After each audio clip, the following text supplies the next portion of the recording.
السلام عليكم استاذنا العزيز، شلونك؟ شخبارك؟ ان شاء الله بخير. بس عندي ملاحظه بخصوص العسل المونيكا. انصح به يعني اهل اللي عندهم تحسس بالقصبات الهوائيه، وانصح به اللي يدخن، وانصح به اللي عنده التهابات بالصدر والعده بلغام.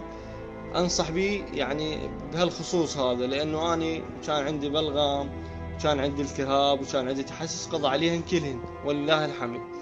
الملاحظة الثانية أيضا يعالج القولون والمعدة، اللي عنده غازات، اللي عنده انتفاخات، اللي عنده اضطرابات. وأيضا يعالج الأعصاب ويعطي قوة للأعصاب بصورة رهيبة. يعني أنا أخذت تركيز 83، حسيت عليه هواي فرق وكلش ممتاز، وإن شاء الله راح أخذ تركيز أعلى منه على مود تكون استفادة أكثر.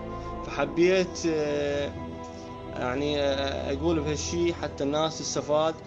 يعني انتم غالبا ما تنشرون انه هو يفيد للجهاز الهضمي بس، لا، بس انا اللي شفته يطلع البلغم بصورة كثيفة، عالج لي التحسس، عالج لي الالتهاب الرئتين، عالج لي الاعصاب، عالج لي القولون والمعدة، وعالج لي هم يعني حسيت انه عيوني النظر قوي بهن.